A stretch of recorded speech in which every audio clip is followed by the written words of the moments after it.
And we are live, ladies and gentlemen. Welcome to the Hopcast. I just really remember the theme song.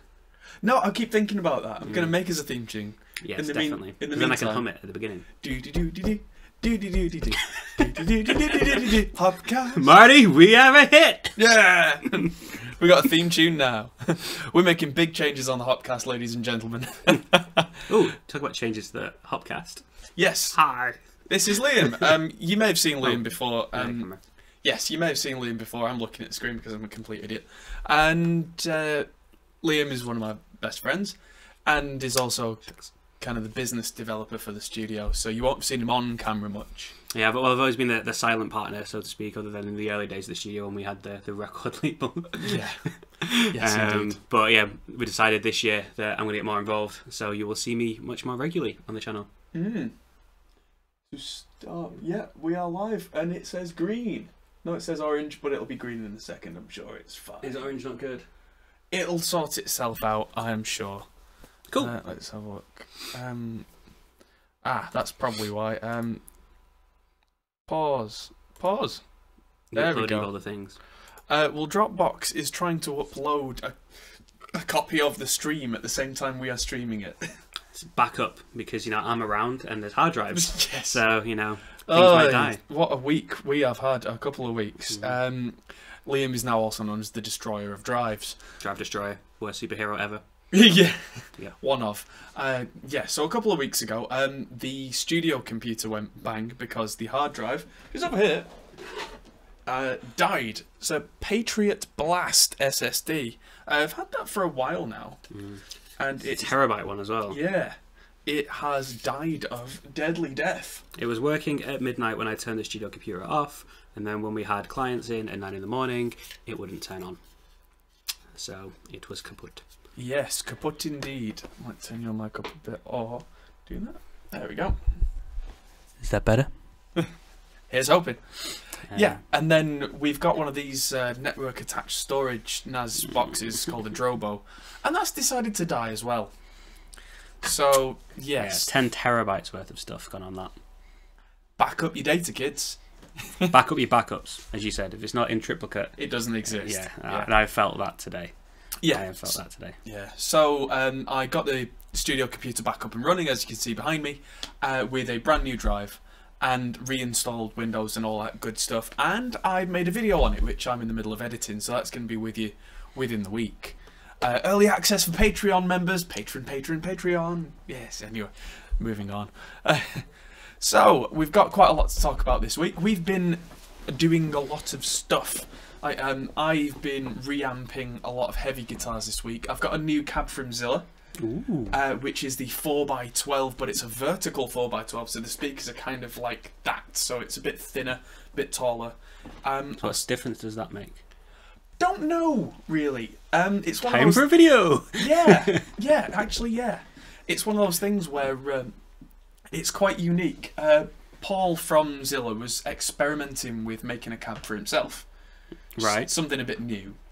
The vertical thing, it fits nice and neater on a stage. And, right, yeah, I get that, yeah. And because it's a bit taller, the speakers are a bit nearer to you. So you're not having them kind of flapping your pants, but you can't really hear what's going on.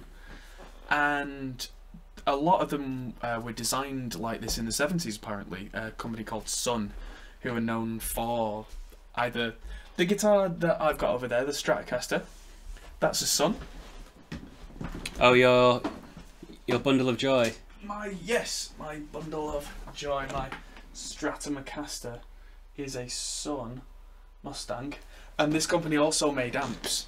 And a lot of the doom metal community love these amps because they're bloody loud and they have a sound that just goes yeah, and just makes the walls rattle. And so anyway, because they made the walls rattle, we're going back to the 70s design and going, do something a bit different. Because usually guitar cabinets have a great big cutout on the back. So you could take the back off, put new speakers in, take them out. That's generally how you do it. But then that's called a rear loaded cab. Right. You loading the speakers in from the rear. This is a front-loaded cab. It's not got any cutout in the back at all. It's completely sealed. And you actually have to take a speaker out from the front to be able to see inside and do anything and kind of reach your hand in. All right. Which means it's a lot stiffer and a lot more solid on the back because there's no big cutout and screws to hold it in and everything. It's all just permanent. Yeah. Which means that when you're going chug, chug, chug, it's not kind of flapping around and bending and buckling in terms of the physics. So apparently... More sturdy, more beefy. more metal. More metal. Cool. Yeah. Sounds good. I've been reamping for an entire album. I spent the entire day. So what would you compare that to? What's the one that, if you had to do that versus something else, what would be the benchmark? I've got another Zilla 4x12 in there that's more traditional. So it's the traditional size. It is open back. No, it's closed back as well, but it's rear loaded. Loaded, sorry. Yeah. They're different things again. Open backs when there's a big cutout hole in the back. Yeah. So yeah, I've got a more traditional cab that I can compare it with, and they've mostly got different speakers, but they've both got vintage 30 speakers in them, which I'll just do a literal comparison and just go, oh, why is this one gooder? This is gooder than that. Oh, the other thing that I particularly like about this new one is because it's taller, the way he's designed it, it's got handles in the top and wheels on the back. Right. So you can just push it backwards and then wheel it along. So you can just pull it around. Like one of those wheelie suitcases. Yeah. Yeah. Why don't they put suitcase handles on the back of amps? Oh. Wait a minute. Cancel the stream. We need to patent that idea. Little combo amp, but with Just anything though. Like big suitcases, you have those like steel rods down the back. If you had wheels on it, you could just lift it up and just wheel your amp around. There must be some amps that do that. That must be a thing on royalties if it becomes a thing. Yeah. This is being recorded. So. Yes. Copyrighted. Yeah, so I've been doing these guitars for a band called Millennium, and it's gonna be awesome. Do you find any bugs? Hmm? Do you find any bugs? The Y2K bugs, yes. And I got a new amp to do all the reamping with, the PV Triple X, which has got kind of effigies of naked women on the front. It's a bit weird. Oh, really? I was going to say that Triple X sounds a bit, and it is. It's ridiculous. It's, okay. I mean, it's alluded to. It's not like explicit or anything, but it's that kind of cheesy early 2000s new metal over the top. So awesome then. Yeah. Yeah. And I've been playing with it all day, and it sounds like an absolute monster. Cool.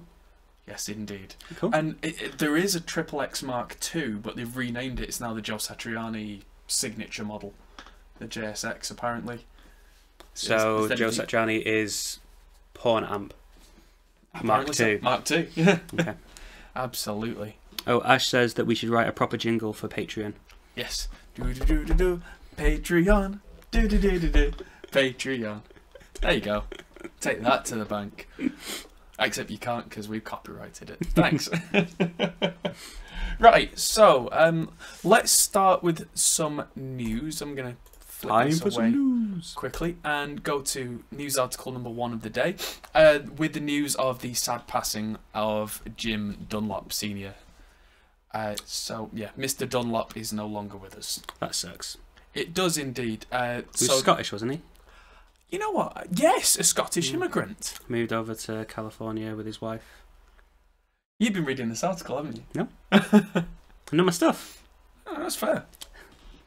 Yeah, so pretty much all the picks that I use are Dunlop. The ones that I used as a kid, like he'd made the Tortex plastic. Yeah. That like revolutionised the whole industry. Got some knocking around. There's Oh yeah, there's one there. Jim, is that the Jazz? Yeah, the Jazz 3. See, know my stuff. Yeah. So I pretty much exclusively use the orange Tortex for acoustic and bass, and I use the John Petrucci Jazz 3, which is a little bit bigger for all the heavy guitar stuff. Do you know what his first big invention was? Capo for a 12-string guitar. When he was over in America, he was trying to like get into the industry and that no one's done a 12-string guitar capo well and properly that actually works. So that's kind of where he started out and made his name, making a 12-string guitar capo. And then picks and everything else after that. But yeah, that was his big thing. You learn something every day. Sorry, don't mind me on the screen there. I'm just making sure you can see us a bit better. Yeah, so because we are Jimmy Dunlop Jr. is still at the helm Still running the company. Yes. So So this is Krang, this article. yeah. Yeah. Of course, Kerrang being from the metal community, there's going to be a lot of respect there, of course. Yeah, so that's a sad note to start the day on. It's weird though, isn't it? Like, creating something that it's like guitar picks. Think of how many millions of pairs of hands he's touched in a non-weird way. That's a really odd thought, but yeah. Like, so many people have held these little tiny pieces of plastic, and it's like, what do you make? Oh, I make a little piece of plastic. It's like, well, no, it's like so much more than that. What it goes into creating the music, and the, like, what pick you use is a very much a big part of what you are as a musician. So he's helped to kind of like shape a lot of music in a really weird way. Like, he's not a producer, he's not the artist, but like his sound must be on millions of records worldwide. Absolutely. Oh. Windows 10's really annoying. Sorry, I've just noticed I've looked over and my mouse was hovering over something and it's completely just showing everybody behind the curtain rather than the article. Oh my god. The Wizard of Oz. Yeah. Do not look behind the curtain. For anyone who can't see what I'm talking about, because this will be an iTunes podcast later on, Windows 10 can be rubbish sometimes and shows everything if you just hover. No, if you can't see it, then nothing happened. It was all perfect. Yes, it was perfectly intentional, dear listeners. So, moving on to something a bit more positive. Let's talk a bit about... It's a few weeks ago now, but everything that happened at NAMM. Some of the things that got announced. One of the things that got announced was, if I can lift it up without damaging anything, the Audient Sono, which I've been calling the Sono for 2 months, and it turns out it's pronounced Sono. And Sono. I feel like a proper idiot now, but yes, the Sono. I'd have pronounced it Sono. Yeah, well, you would, wouldn't you? Sonosphere, sonar. I suppose it's just in the industry, those letters tend to end. Yeah. Isn't there a product called the Sonos, the speaker thing? Yeah, I think there is, yeah. And I'm pretty sure that's how you pronounce it.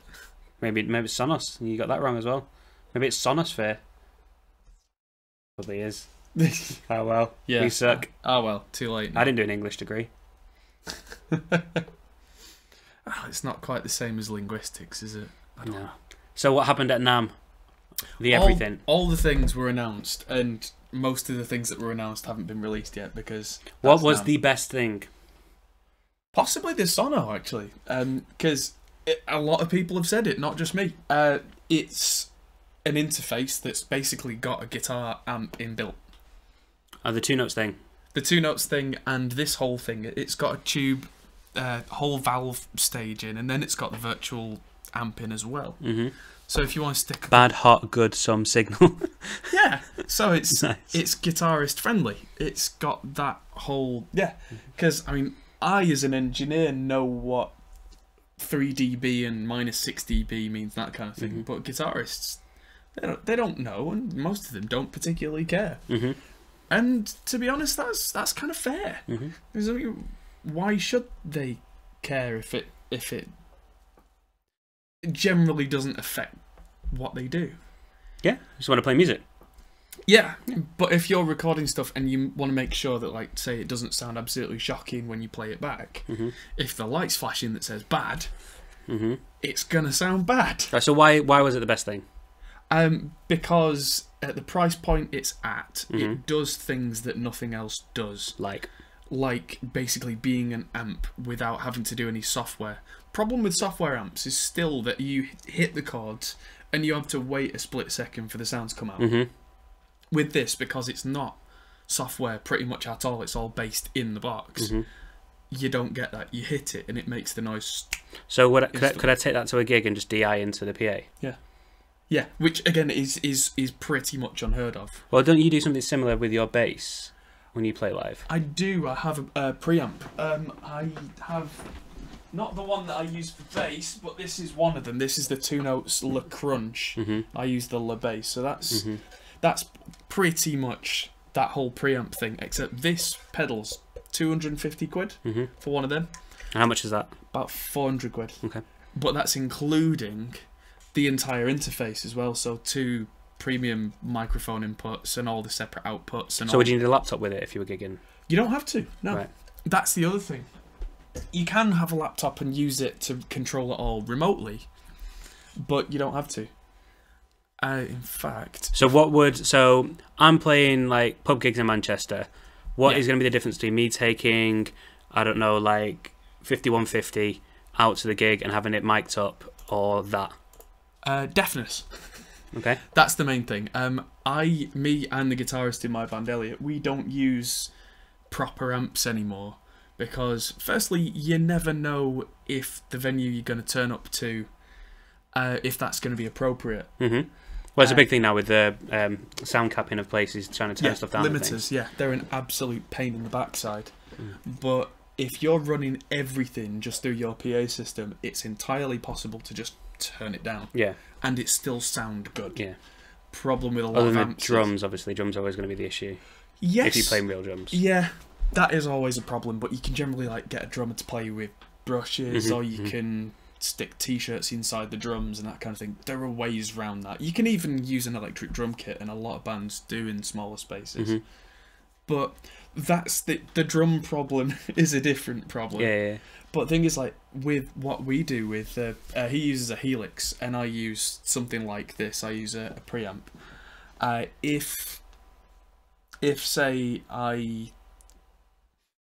want a great sound, and I've got a massive PA system, I can just keep turning it up as well as down.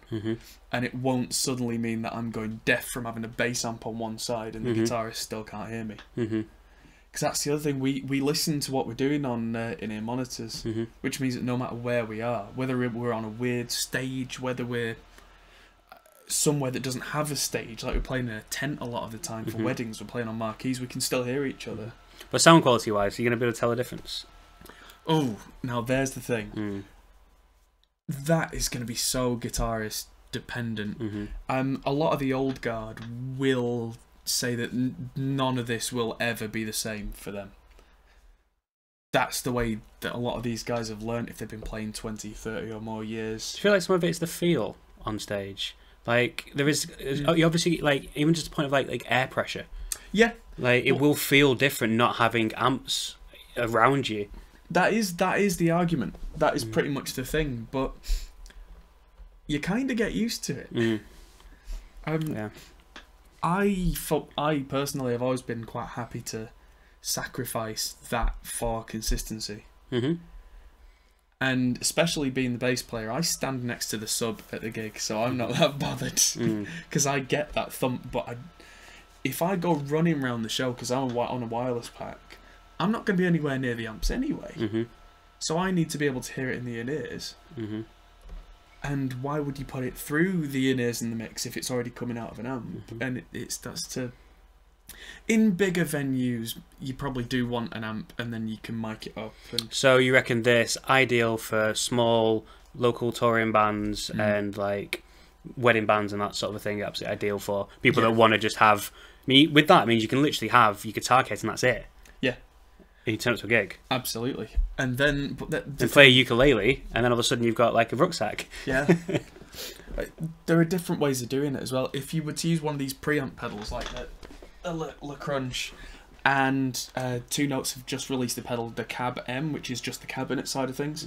You could take that to a gig, and there's actually an iOS app now, an iPad app to control the cabinets and stuff for that. Can you plug that into one of the cab things? Because that's got a 2 amp there. That's going the other way. That's going out to an amp, and that's the other thing this can do that no other unit in this price range can do. Is that this? You know, I go on about reamp boxes all the time. I've got a little blue reamp box, one of the radial reamp boxes. Don't need it with this. It's got special circuitry in, right? So that it's designed so that output 3 from Pro Tools or Logic or Repro, whatever you use, goes out with this 2 amp to a real amp.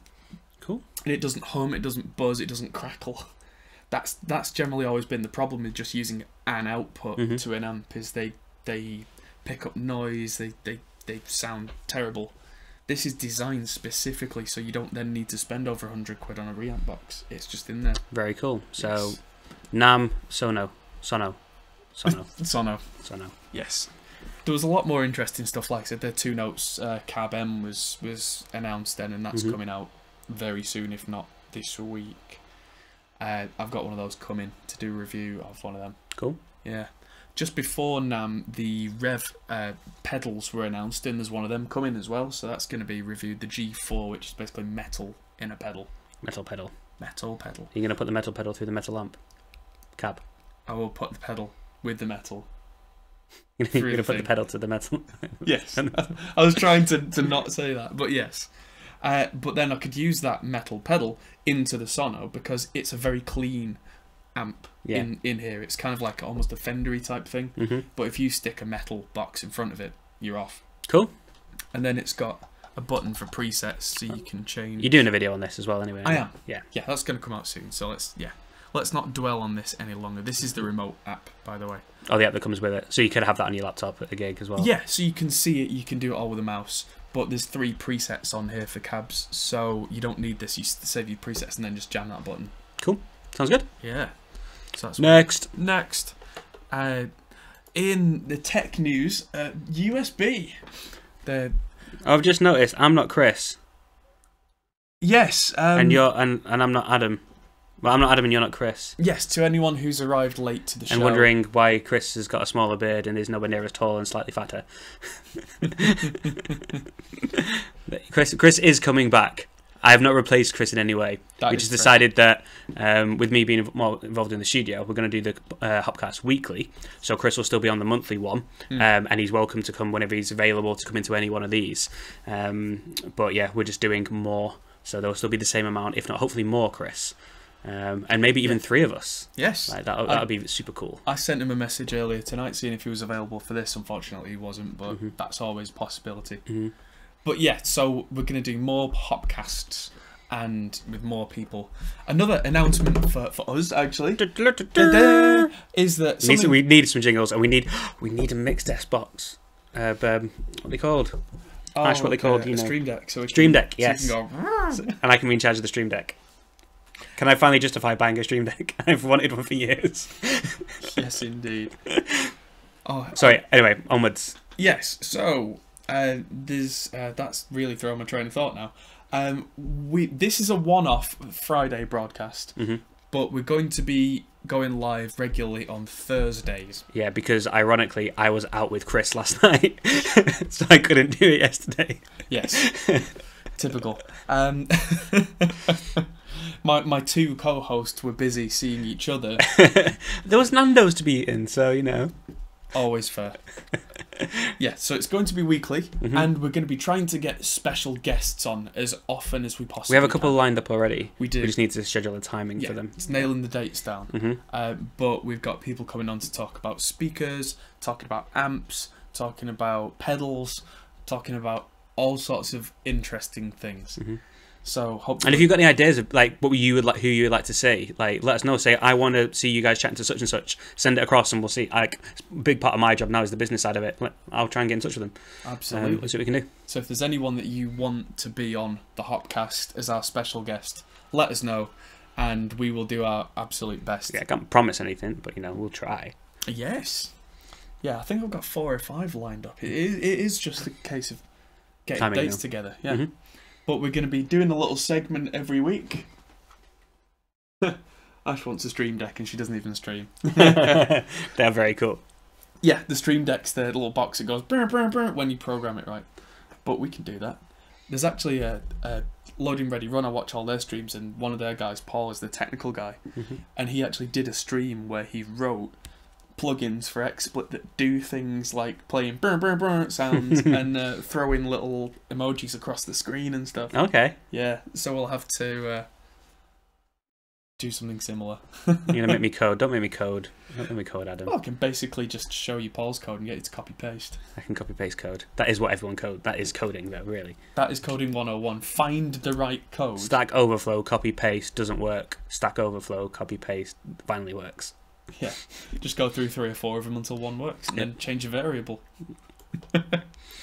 So we on tech news. You've got this circuit breaker article. Yes. USB 3.2. Yeah.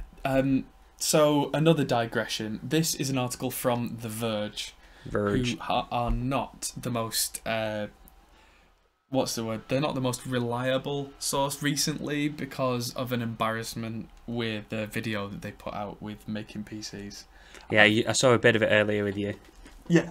So, one more digression, but for anyone who's not seen this, how to build a custom computer.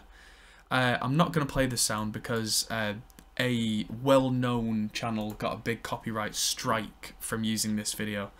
But this guy was doing a video for The Verge that went on The Verge's own website, including a full article. Mm-hmm. And there are things that he does, like he talks about what tools he's going to use. Is that As an anti-static wristband that's not attached to anything. Yeah. Anti-static wristband, also known as a bracelet. There's no anti-static there. Wear a bracelet and But, you won't brick anything. I mean, this guy, he makes so many mistakes. I'm pretty sure he cuts himself on the I/O shield at one point. He says at one point that you have to put the power supply upside down to make sure that it doesn't short out on the case. Oh yeah, I've heard of that before. Yeah. What? And this guy, he just did not know what he was doing. And they had the cheek to put this up.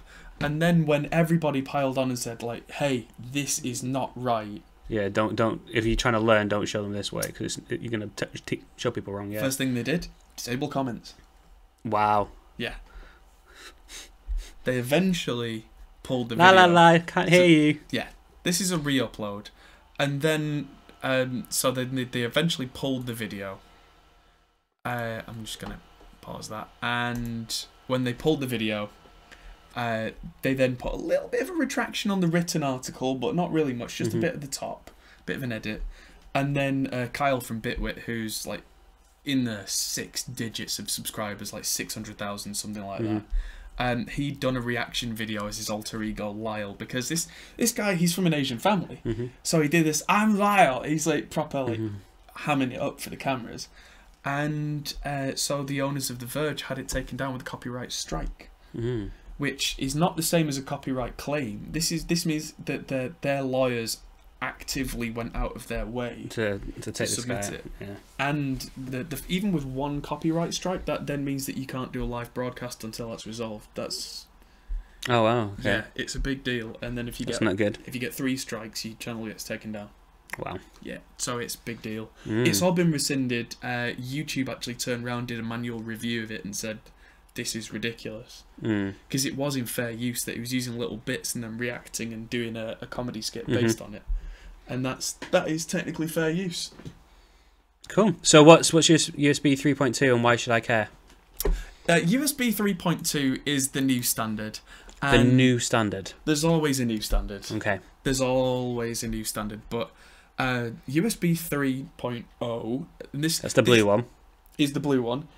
Goes up to 5 gigabit a second, which is pretty damn fast. Yeah, it's a big improvement from 2. Like huge. Yeah, USB 3.1. I never heard of. Was the 10 gigabit, which hasn't really spread. Right. It's a thing, but it's Is that green? Is it still blue? I don't know. The one on the back of my computer is red, but that could just be a design choice. Oh wow, okay. That could be an Asus thing. So now they've renamed it all. So now USB 3 is actually USB 3.2 Gen 1. Right. The one that I was talking about. So it's all 3... What? Well, they've updated the standard. So they've kind of snowballed it all in. Right, but if I have a cable. I have a computer that has a USB 3 port. That's now a USB 3.2 port. Gen 1. Apparently so. Okay. So you've got does my computer know this? You'll have to do an update. Is it going to turn around and say, I identify as 3.0 though, and then what do I do? Yeah, so you can have a Windows update that changes everything to USB 3.2 Gen 1. Okay. Then the 10 gigabits USB 3.2 Gen 2, which is 10 gigabit. So what would you say you were supposed to call the next speed up, 20 gigabit? Gen 3. But I can see from there, it's the Gen 2x2. Yeah, USB 3.2 Gen 2x2, because that's memorable. Sure. Oh, Creepy Face. Oh, that's Momo. It's some stupid thing on YouTube at the moment, but all it really is just the Japanese waxwork. Yeah, it's one of those things of... something that wasn't viral has become viral because people were worried that it was viral, and now it's viral. Yeah. Internet cybersecurity, interesting topic for another day. Yes. But yeah, I do find it very fascinating. Yeah. So yeah, that's the thing. I'll just leave that off screen because it is. So yeah, so why should I care though? What difference does it make to me? Practically none. Okay. But it's just a really stupid naming thing. The reason that I think it will eventually be relevant. Is that not going to be relevant? Oh, sorry, go on. Yeah, go on. To audio guys. Yeah, that's what I'm saying. It's like the USB 3 has generally not been of much use to audio guys because it works much in the same way as USB 2. It runs at roughly the same speed, it just throws bigger packets at you, bigger packets of data. Right, so with audio, we're about latency. Like, bigger stuff isn't better. Yeah. Well, it's more stuff quicker you want. Yes, you want... To get lower latency with audio, you don't want more stuff. You want the same stuff to go in smaller bits sooner. Is that what FireWire still does then? Yes. Why things still have FireWire on them? Some things do, yeah. Practically nothing has FireWire that's being sold now, just because that's not an officially supported thing anymore. Okay. So what's replaced FireWire then? Thunderbolt. Oh yeah, of course, yeah. So Thunderbolt. So how does USB 3.2 Gen 2.2.9634253.141592654 compare with Thunderbolt? It probably wouldn't be as good as Thunderbolt. I would have. I mean, Thunderbolt 3 runs at 40 gigabits a second. This is 20. Yeah. So it's hard, but is it bigger bits, smaller bits? Do you not know? I don't know. Stumped him. I've stumped him. He doesn't know. Yeah. Clip this. Thanks. What I do know is that running more than one lane of data can be a good thing. If this becomes a common thing, and drivers are written properly for it, you could get arguably twice the performance out of this as older USB, because with it having 2 data lanes, it can throw packets of audio at twice the rate, because it can send one on one channel and one on the other channel. Right, so that's why it's 2x2, because it's technically Gen 2, but 2 of them. Yes. Right. Yeah, so that's why the naming looks stupid, but actually kind of makes sense. Yeah, in technical terms, it's quite... It is what it is. It is self-explanatory. Rather than it being Gen 3, it's just 2 lots. Which, like, for really fast RAID arrays and things like that, if you've got an external storage that you want to be stupid fast, this will be really good for that. But then this is what you're not going to be running eSATA off things stuff like that. eSATA is not fast enough. All right. eSATA tops out at 6 gigabit. Oh right, I did not know that. Yeah, and your cable can only be about... I thought it was just a SATA cable, but just external. It is, but SATA, serial ATA SATA, whatever you want to pronounce it, 6 gigabit, that tops out. Huh. That's why things like NVMe, which I've just put in Studio Computer, are the future. Wait, so a USB 3 external hard drive will write faster than an internal SATA drive? Possibly. Probably not. Really? Probably not because it might have a faster connection if you had USB 3.1 or whatever, the 10 gigabit connection to your drive. But then, from the controller inside the external hard drive, it's probably connected to the drive inside by serial ATA, by SATA. So it's then limited to 6 gigabit. Gotcha. Yeah, so... So this really isn't... So anything over 6 isn't really relevant at all then? Depends on the drive design, because that's for the whole spinning drive and SATA thing. A lot of newer drives now don't use any of that at all, like SSDs. Yeah, that's what I mean, yeah. Oh, yeah. So, so something like a Samsung T5 drive, which are the little small SSDs that you can get, probably would be faster if they run USB 3.1, or which is the 10 gigabit. Faster having it internally, having them. Yeah. Unless you plug them into the vanes like you've got the PCI Express ones. Yeah. That's exactly it. But that's why most modern, like super modern desktops within the last year or so, they've got a slot now called DIMM.2. DIMM? Like DIMM slot is the RAM. RAM, yeah. But there's now DIMM.2, which isn't for RAM. It's for a card that goes in that you can put 2 more NVMe drives on. Alright. So yeah, you can have that and more. So are those drives better for audio then? Like, Doesn't make much of a difference, to be honest. It's largely the same. I mean, you can record audio to a pen drive. The only reason I put an NVMe drive in there, firstly because I could, and secondly because things like Windows and sample libraries, so stuff like drum samples, that kind of stuff, they do load faster because you're not waiting around. So it's not the recording necessarily, it's in the latency of the input that is relevant. It's the samples and software you're using. Yeah, plus most workstation software like Pro Tools or Repro, whatever, they don't write straight to the hard drive anyway when you're recording. So if you have a SSD via USB 3.2 Gen 2, which has just come out now, and you put your sample libraries on them, they will load faster, ladies and gentlemen. Yes, they will. I've just figured that out. Although, to be quite honest, if you go in that future world, you're probably best off just getting a Thunderbolt drive, because that's available. Okay, so latest news is, doesn't matter. Not relevant. Not yet. It might become relevant within the next couple of years, I reckon. Remind me 2 years. Thing with anything like this is the news is interesting, but then you've got to wait for the prices to come down. Yeah. Because like when Thunderbolt was brand new, it was amazing because it was for some of the stuff we do, it was a whole new frontier. But one Thunderbolt chip, where Intel were licensing them out at like £70 per chip. No one's going to pay that. Because then you've got a hard drive that was 200 quid. Because you like, I've never experienced it, but you can like daisy chain monitors off them and stuff, can't you? Yes. Yeah, because the Thunderbolt... Thunderbolt is a weird thing, and it's hard to explain sometimes. Because it's not a thing, it's a group of things. The same connection that was the old Thunderbolt 1 and 2 is actually a mini DisplayPort connection, which... That's what Apple just called it, that, didn't they? Mini DisplayPort. Intel called it that, and Apple ran with it. Yeah, it's actually an Intel thing, Thunderbolt. And, so Thunderbolt has PCI Express lanes, which is why the data is super fast and like immediate, why I don't worry about packets and stuff, which is why latency is great for audio. And fast lane at McDonald's. Exactly.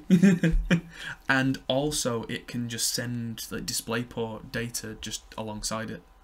Which so is the little screens in McDonald's. Yeah. McDonald's is run entirely off Thunderbolt. Who knew? And what's the last bit?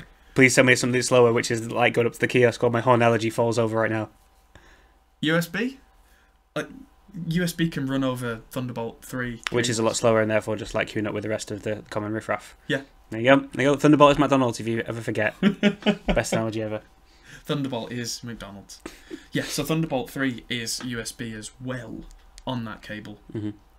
Which is where it gets really confusing because USB-C, which is the new connection... The small one, yeah. Small one that you can use both ways, is the same cable that you would use for a Thunderbolt 3 connection. That doesn't mean that's Thunderbolt. A lot of people don't get it, and it can be quite frustrating. Because people will get a laptop that's got a USB-C port on it, and then think it's Thunderbolt. And then they're like, "Why is my Thunderbolt port not working?" Because it ain't no Thunderbolt. Never was. Wow. Yeah.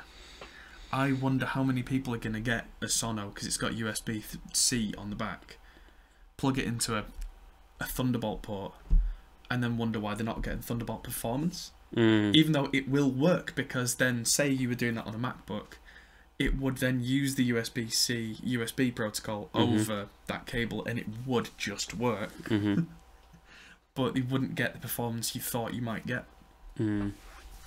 We shall see. Absolutely. So, let's move on to another tech thing that I'm looking quite forward to.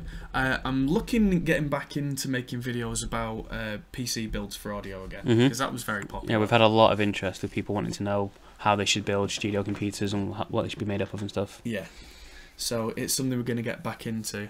It's been kind of waiting for the right time, because I thought about doing a couple of comparison videos, and then the industry kind of stalled for the last 6 months. But now the newest set of AMD Ryzen processors is coming out. The Ryzen 3 or 3000 or whatever it's going to be called, because they like to change the name, Mm-hmm. it's going to be a game changer. Because AMD have this habit of making things affordable. Yeah. And the whole Ryzen thing has been very powerful indeed. And for audio guys, it seems like they've been hitting the nail on the head. So I was kind of looking at it in terms of like the early 2000s when they went crazy with the quad-core processors they were bringing out then, were the time where they actually managed to catch up to Intel and overtake them.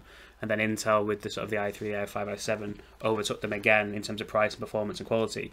Are you seeing that you reckon this is the time where are they catching up again? Yes. It's going to be a bit of an interesting one because in terms of the absolute top, Intel still have that. They always did though. The absolute top. But you pay through the nose. Exactly. Like Xeons and stuff. Well, even like the new i9 series, the 9900K. The Xeon still out benchmarks it, I think. It does, yeah. But the price is it's beyond that curve. I mean, if you have the budget to get the best of the best, you're probably not going to watch a channel like mine. You're going to go to a big place that can get Xeons, and you're just going to go, here's my money, I want the best. Yeah. So for the 99.9% of us, but again, they're all. I mean, yeah, they are great, but I don't know anyone in terms of even like the games industry, pro gamers and stuff that even use them. Like it's corporate, like business class stuff, really, that you're getting that sort of performance and needing it for. Well, in terms of value, the whole thing about Xeons, especially in the last few years, is that there was an overlap a while ago where kind of the high end single users would get the Xeon line. You don't see that now because they've changed their marketing position. The lower end Xeons are even higher up now. And isn't Xeon anyway more single threaded stuff? No, it is multi-threaded stuff. Multi-threaded. Like there's a 28 core Xeon. Right. Okay. That we're talking basically servers. Yeah, and that's something you see them in servers like that. Shadowplay that I signed up to try out with the online remote gaming thing. They're all run on Xeon servers, and a big part of it is because like VMware works really well on that sort of stuff. Yeah. So it's like, oh, you can have a Xeon server. Well, actually, it's because that's the only thing that would make sense for doing this sort of stuff. Yeah. But in terms of Xeons don't tend to have any onboard graphics. In place of that, they've got support for error correcting memory, which means that all the RAM, the ECC memory in servers, the RAM itself can actually detect errors and correct it before it even goes anywhere. Right. But that's inbuilt and you pay quite a premium for that. Although a lot of the modern AMD processors that are available to us mere mortals can actually do ECC memory, like the Threadripper stuff. But the Threadripper... Yeah, they seem to be what people are looking at. And again, my big thing, obviously, music and sound, but really into online gaming, and all the sort of pro gamers that I know, Threadrippers are the ones where if they've got the money, they're going for those. Oh, that's interesting, because I would have thought they would have stuck with the more powerful Ryzens. But yeah, I suppose... Well, this is a few months ago, like whether... Well, I can see how that would work. I mean, there have been some big issues with the 32-core Threadrippers, because they don't perform very well at all. Right. Unless you're using like with Linux with some seriously well-tuned stuff, because I don't know if you know how the Threadripper stuff works. I did, but like as I said, I'm like Homer Simpson. One thing goes in and then something else goes out. I read up about it months ago, but so the Threadripper stuff, it's what think of a Ryzen processor as a processor. The Threadripper stuff it's a big chip with multiples on it. So most Threadrippers have actually got 2 of these Ryzen dies on them. And then they're connected straight to the memory, so you've got double performance. They've then got to talk to each other, though, using what they call the Infinity Fabric, which sounds really epic. Very Marvel. Very Marvel. But that's the potential bottleneck. But with the 32-core Ryzen, there's actually 4 of these Ryzen chips in there. But 2 of them are not directly connected to the RAM at all. So there's 4 Infinity chips. And we have to find 2 more? Oh, if you put a fifth one on top and do that. Yeah. Yeah, but things like games would not work well with that at all because 2 out of those 4 processors aren't allowed to talk to the RAM. Right. Which for anything where you need results now, big problem. So is that no good for audio then as well? Yeah, exactly. For the same reason that even though it's got 32 cores, 16 of those cores can't see the memory quick enough to get a turnaround time to do audio processing. I hadn't thought about it. I suppose like online gaming and audio, although one requires video and the other one doesn't, a lot of the issues are the same in terms of its latency and speed of reactions. Yeah, it's something that I've been finding a lot recently. I've been doing a bit of research into latency at a hardware level, and it really does affect gamers now as much as audio guys. And that's something I'm finding fascinating, that especially now that things like high refresh rate monitors are a big deal. Well, that was really interesting, wasn't it? With the Shadowplay. So Shadowplay is a French company that offer kind of cloud gaming where you game through your computer, but you can use any device and you're actually using a server somewhere. And I tried it out and I just couldn't get to grips with it because the latency. I looked up and did a test, and the latency was kind of like 20 milliseconds from when I clicked my mouse. The latency from my computer to their server was about 20 milliseconds, and then it added about another 20 milliseconds on in terms of latency into the game. So it basically doubled it into a game, but it was still only 20 milliseconds, not a lot. But I could really feel the difference, and you tried it out, and you kind of like, no, it kind of feels about right to me, because my experience of like playing the games is a lot more when it comes to PC and the high refresh rate monitors. Yeah. But then the same level, if we had the same thing with audio, with an audio sound, that 20 milliseconds, you'd probably hear it a lot faster than I would. If I had 20 milliseconds of round trip latency in the studio, I would have guitarists get up and leave. Yeah. Yeah. Yeah, so it's very similar. Like, having reinstalled everything on the computer, I was having a couple of issues with pops and clicks. Yeah, I noticed the demos in the studio, things were popping a bit. Pops and clicks, what they are, it's the equivalent of a frame skip in a game where it can't get there quick enough, so you just get a frame or a sample's worth of silence. And because it's going from having sound to having nothing to having sound again, it comes across as a pop. A click. Isn't that usually when you're running out of like processing power? That's the thing. It's not. Right. It's not about processing power. It's just about getting the data there in time. Right. Most of the time, you end up seeing that when you've got tons of plugins going on and your processor usage is hitting 70-80%. Yeah, because that's what like last time I've not been running the studio without him for years, but kind of 4 or 5 years ago we were mixing sessions with bands and stuff, that was always the thing. The more plugins you put in, eventually, if you're doing it live, you'd like pull some plugins back for recording and put them in afterwards, and then change the latency. And that's kind of my experience with it. Yeah, so that is where you end up most often, but that is the same thing. But it's how you perceive it. It's not that the computer's not got any processing power left. It's that it can't get the result to you in time. So will these 3rd gen Ryzens help with that? I certainly hope so. They're going to be pretty damn fast. And one of the things that is most important, really, in the audio world in terms of the processor is single thread performance before anything, because it's not everything needs to multi-thread. Like in audio, everything does need to multi-thread. Really, kind of does, because of the way, say you've got 20 channels, drums and bass, everything. The way that something like Logic or Pro Tools works is it spreads them out, and it goes, right, well, you 2 channels can go on this core, you 2 channels can go on this core. All of you do what you need to do, report back to me when you're done. Thing is, if all those channels then go through, say, a group, like they all go into a folder, and then that's got a compressor on, that can't do its job until all the others have done their job and reported back. And then that might go through the master output stuff, which can't do its thing. So then it becomes a chain reaction. And so you can say, oh, I've got 20 cores or whatever, but if they're all not very fast and you're waiting and waiting and waiting at each turn, to get that sample of audio out, you've not got enough time. Yeah, so what you're saying is basically like 6 super fast cores will be better than 30 medium speed cores. Generally speaking, yeah. For audio, at least. Yeah, that's it. And like, especially in something like a mastering context, it's doubly important because you might only need one thread because you've only got one channel.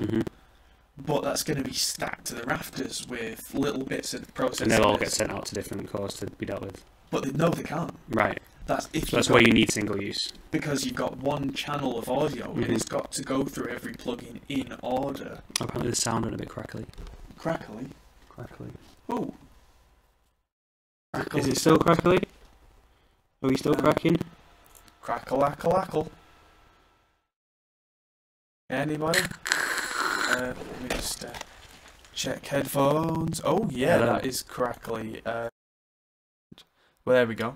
Huh. Now, what this was, it was a test to see if you could hear what Adam was talking about when he's talking about how audio processing, you can hear pops and clicks sometimes when it's actually silence what you were hearing. It wasn't crackles.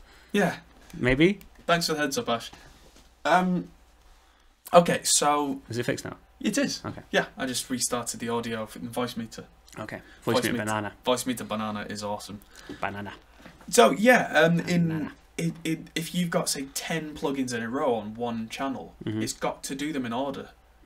So it can't multi-thread them, it can't multitask them, because that wouldn't make any sense. Whereas if you've got, 20 channels of drums, you can have them all being done separately. Then when they're all done, just concertina all the numbers together, and you get a drum group. That is literally how audio workstations work, is that they'll go, like, you've got 10 channels of audio, each one is a voltage or whatever, it's a number. At a specific point in time, you just add all the numbers together. 27. Sure. And if you've got volume sliders or whatever, you get that number and you multiply it by that volume, and then you add them all together. Simple. Cool. In that way. But then the way that processors have to work because of the way they've been designed, there's only so many ways that you can multi-thread that. And then it still has to return to a fast core, which is where, for the last few years, coming back to what we were talking about, Intel processors have been the daddy, because they've got this turbo boost thing that can affect one core or two cores. So you could have the entire processor running at, for argument's sake, I don't know, 3.5 gigahertz, which is fairly decent, but one or two cores can turbo up to 5 gigahertz, so you've got an extra 30% performance. So they're like overclocking themselves. Yeah. And Intel processors pretty much do this by default. If they're not maxed out in terms of temperature, since, I don't know, Sandy Bridge or Ivy Bridge, so several generations ago, they just do that. Mine's a Sandy Bridge. No. Upstairs? Yeah. No, yours is either a Haswell. 66. Yeah, yours is a Skylake. Skylake, yeah. Way I knew newer. it was an S. Yeah, Skylake is way newer. The processor in the studio is a Skylake. I keep meaning to upgrade it to the one afterwards, but the difference is only about 10%. So it's not really worth doing until it comes time to do a full upgrade. But when you do, I know someone that could do with a new computer. Yeah. As long as it runs Photoshop. Oh, it'll run Photoshop, alright. But yeah, it's not even one of the overclocked ones, this. And yeah, the K series, yeah, that's what I've got. I went with the non-K series just because not having any fans in the computer, I didn't want it to melt. Yeah, I have water cooling in mine, so. And many fans. Yeah, but that's another reason why Intel have been quite good in general with games with audio, because whichever one is kind of the main core of the processor, whichever one's got the heaviest burden, could just be cranked. So whatever you needed to be done could be done in time. And AMD couldn't really match that. But now with Ryzen, they've got that type of design. Right, so to kind of summarise, why would I pick one of these instead of an i7, new i7? Obviously, you say the i9s are still the i9s then. Okay, yeah. So it comes down to price to performance. Which is where they were always strong in the early 2000s. They were, but then it became that they were good at price to performance only in the value market. Yeah. Whereas now they're kind of in the upper mid tier with price to performance. So what was the name of those processors? You had the like Athlons. Was yeah, it Athlon 64? Athlon, yeah, I think it was. You had like a Phenom or something? Oh, I had a Phenom, yeah. I had a Phenom 6-core. That was a 6-core. Mine was the 4-core one before that. I had it for years. That's what I edited at Cathedra on, and it was an absolute monster. Yeah. Yeah, so... And that was like the first kind of 4-core processor that you could afford. Like, I think the Intel equivalent at the time was literally like 3 times the price. Yeah. That was always the thing, is if you wanted the Intel quality, you paid the tax. Mm. So... Motherboards aside, if we just look the latest top of the consumer range, the Core i7 9700K, which you can overclock to almost 5 GHz, which is ridiculous. So where it says 4.9 turbo, that's the 1 core or 2 cores that just do that on their own. Right. You can overclock them so they all do that all the time. Yeah. But then you've got loads of heat to deal with. Yeah, no, like in my experience with it, I can, on the BIOS, there's, I think it's a 3.4, and you can do 3.6, 3.8, I have no issue with. As soon as you go to 4 and 4.2, which are the other 2 options, one, I started to get performance issues, and then the other one, I started to get crashes. Right. Yeah. So, even with all the cooling that I had, it was just like, I can do this, but it's not stable. Cranking up every core all at once is... Yeah. And limit the life of it as well. It's not going to last anywhere near as long. That's... not necessarily, if you can find a stable, happy medium. Yeah, it's not as bad as the older processors where the lifespan would just go to nothing. You can get a good few years out of an overclocked processor now if you find the right balance. Well, I'd say that mine's overclocked from 3.4 to 4 or 3.8 or 4.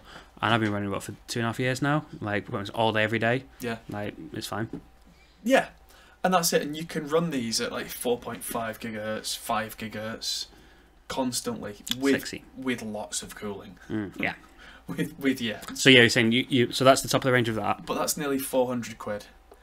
So let's look at not the 3000 series from AMD because they're not out yet, but the David Ross would like to jump in and say, I had a question regarding snare drum mixing. Is there any way you guys eliminate snare drum ring? Talk about that in a second. So the 2700X is kind of like the beast. 8 core, 16 thread, probably just about as powerful, nearly £100 cheaper. Yeah, that's a big difference. And for going down to the non-X, which is still 8 core, 16 thread, 250 quid, so that's 150 quid less.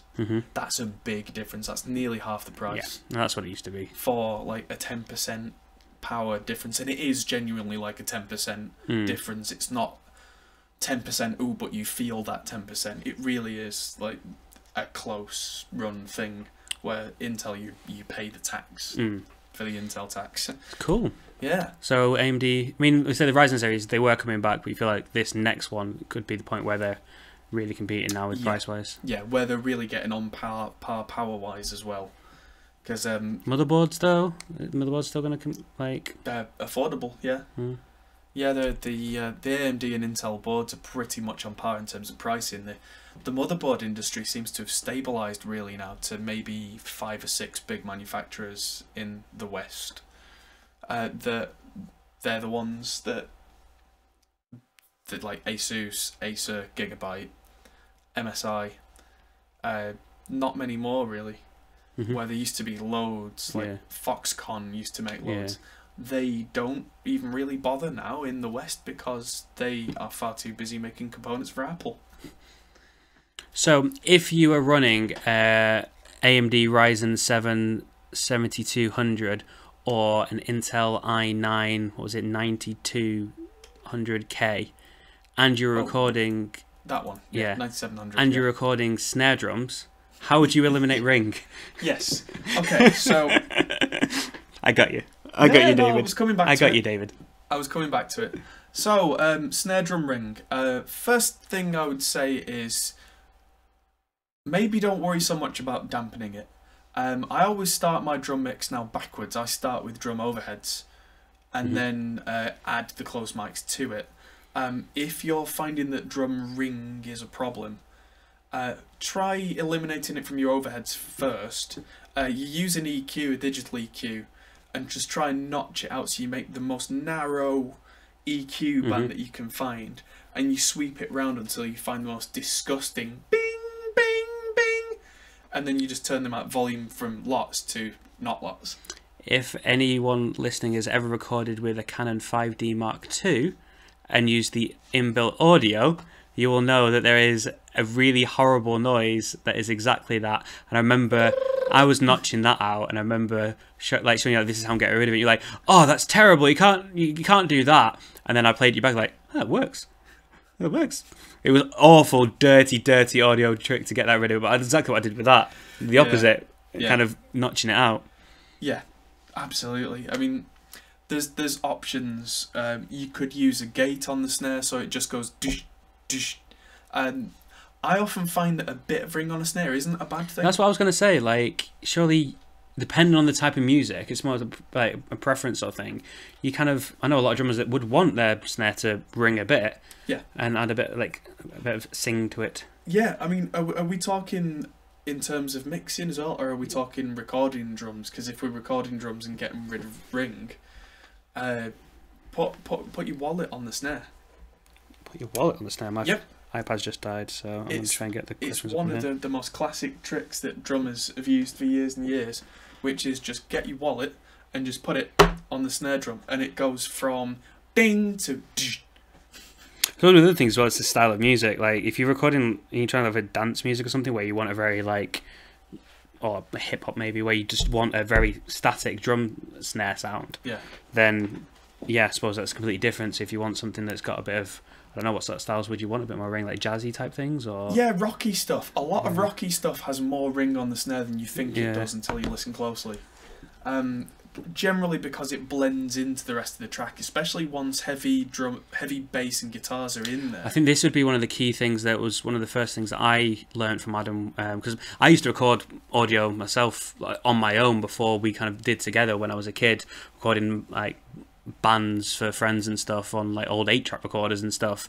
And one of the things that I could never get right, so I always got the sound right for each individual thing, but what I didn't understand was the space in the mix for things. So it could potentially be the fact of he's listening to the snare and thinking, oh, it's ringing, and not thinking about its space in the mix. So like, oh, it doesn't ring on its own, but then when I listen to it all back, oh, it sounds like it's ringing. It's because thinking about the overheads or the other elements and making space in the mix for the sound. Yeah.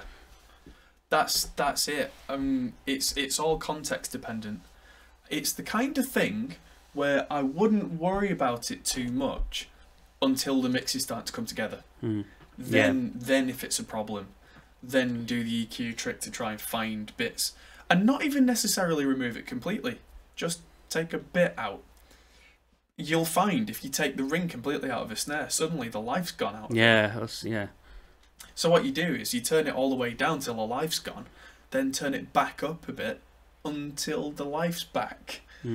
But the ring's not annoying you and standing out and you going, oh god, kill it with fire. Whenever I've got anything like that, whether it be in audio or video effects, I always like, and photo editing, I always like to find where it is where I don't like it and make one extreme one way, one extreme the other way, and then not look at the slider and come back until it feels right, and then see if it's actually where it was to begin with.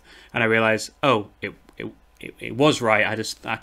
I'm imagining something. Yeah, that's trust exercises can be really useful.